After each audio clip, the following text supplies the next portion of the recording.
का स्वागत है देवी स्वर्ग लोक में। आगे सुने एक नई कथा श्री शंकर भगवान जी और पार्वती माता जी की हरियाली तीज की कथा कहानी। ये व्रत भादो माह में शुक्ल पक्ष की तृतीया को मनाया जाता है।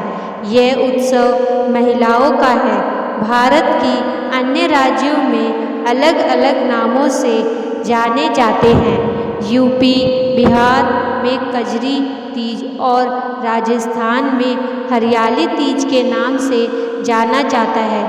आस्था, उमंग, सौंदर्य और प्रेम का ये उत्सव शिव जी पार्वती माता जी के पूर्ण मिलन के उपलक्ष्य में मनाया जाता है। चारों ओर हरियाली होने के कारण इस व्रत त्यौहार को हरियाली तीज भी कहते हैं और इस दिन महिलाएं व्रत रखती हैं और शंकर भगवान और पार्वती माता की पूजा करती हैं। अपने घर की सुख समृद्धि के लिए सुहागन स्त्रियों के लिए ये व्रत बहुत महत्व रखता है। इस अवसर पर महिलाएं झूला झूलती हैं, लोकगीत गाती है और आनंद मनाती है। आगे सुने कथा।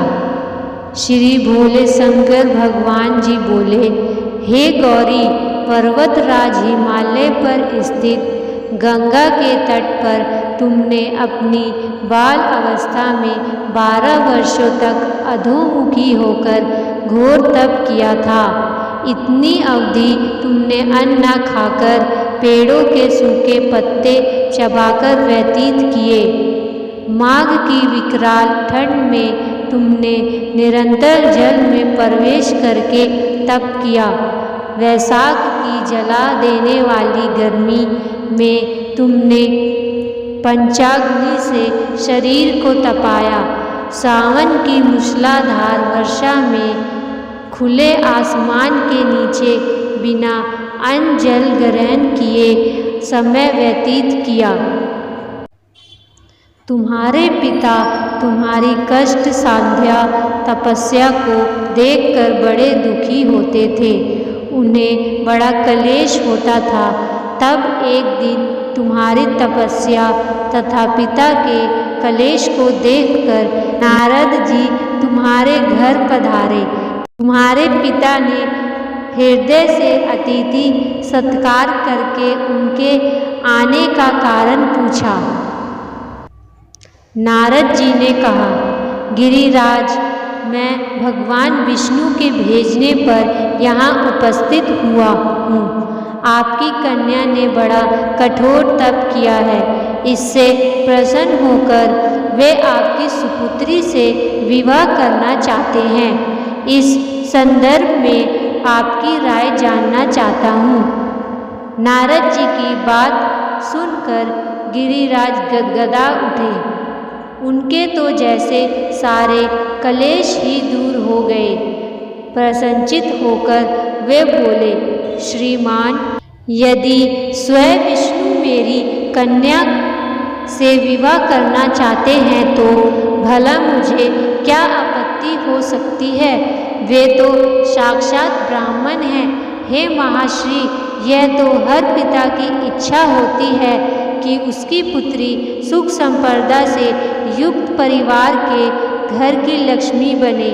पिता की सार्थकता इसी में है कि पति के घर जाकर उसकी पुत्री पिता के घर से अधिक सुखी रहे। तुम्हारे पिता की स्वीकृति पाकर नारद जी विष्णु के पास गए और उनसे तुम्हारे विवाह का निश्चित होने का समाचार सुनाया। मगर इस विवाह संबंध की बात जब तुम्हारे कान में पड़ी तो तुम्हारे दुख का ठिकाना ना रहा। तुम्हारी एक सखी ने तुम्हारी इस मानसिक दशा को समझ लिया और उसने तुमसे उस विपक्षता का कारण जानना चाहा।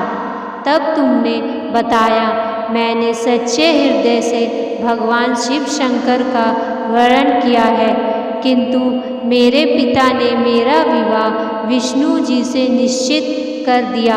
मैंने विचित्र धर्म संकट में हूँ। अब क्या करूँ? प्राण छोड़ देने के अतिरिक्त अब कोई भी उपाय शेष नहीं बचा है। तुम्हारी सखी बड़ी ही समझदार और सूझबूझ वाली थी। उसने कहा, सखी, प्राण त्यागने का इसमें कारण ही क्या है? संकट के मौके पर धैर्य से काम लेना चाहिए। नारी के जीवन की सार्थकता इसी में है कि पति रूप में हृदय से जिसे एक बार स्वीकार कर लिया, जीवन भर उसी से निर्वाह करे। सच्ची आस्था और एक निष्ठा के समक्ष तो ईश्वर को भी समर्पण करना पड़ता है। मैं तुम्हें घनघोर जंगल में ले चलती हूँ, जो साधना स्थली भी हो और जहाँ तुम्हारे पिता तुम्हें खोज भी ना पाए। वहाँ तुम साधना में लीन हो जाना। मुझे विश्वास है कि ईश्वर अवश्य ही तुम्हारी सहायता करेंगे। तुमने ऐसा ही किया। तुम्हारे पिता तुम्हें घर पर ना पाकर बड़े दुखी तथा चिंतित हुए। वे सोचने लगे कि तुम जाने कहाँ चली गई। मैं विष्णु से उसका विवाह करने का प्रण कर चुका हूँ। यदि भगवान विष्णु बारात लेकर आ गए और कन्या घर पर ना हुई तो बड़ा अपमान होगा। मैं तो कहीं मुंह दिखाने के योग्य भी नहीं रहूँगा। यही सब सोचकर गिरिराज ने जोर शोर से तुम्हारी खोज शुरू करवा दी। इधर तुम्हारी खोज होती रही और उधर तुम अपनी सखी के साथ नदी के तट पर एक गुफा में मेरी आराधना में लीन थी। भाद्रपद शुक्ल तृतीया को हस्त नक्षत्र तथा उस दिन तुमने रेत के शिवलिंग का निर्माण करके व्रत किया। रात भर मेरी स्तुति के गीत गाकर जागी। तुम्हारी इस कष्ट सांध्या तपस्या के प्रभाव से मेरा आसन डोलने लगा। मेरी समाधि टूट गई। मैं तुरंत तुम्हारे समक्ष जा पहुँचा और तुम्हारी तपस्या से प्रसन्न होकर तुमसे वर मांगने के लिए कहा। तब अपनी तपस्या के फलस्वरूप मुझे अपने समक्ष पाकर तुमने कहा, मैं हृदय से आपको पति के रूप में स्वीकार कर चुकी हूँ। यदि आप सचमुच मेरी तपस्या से प्रसन्न होकर आप यहाँ पधारे हैं तो मुझे अपनी अर्धांगिनी के रूप में स्वीकार कर लीजिए। तब मैंने तथास्तु कहकर कैलाश पर्वत पर लौट आया और सुबह होते ही तुमने पूजा की। समस्त सामग्री को नदी में प्रवाहित करके अपनी सहेली के साथ व्रत खोला। उसी समय अपने मित्र बंधु व दरबारियों सहित गिरिराज तुम्हें खोजते खोजते वहां आ पहुँचे और तुम्हारी इस कष्ट साध्य तपस्या का कारण तथा उद्देश्य पूछा।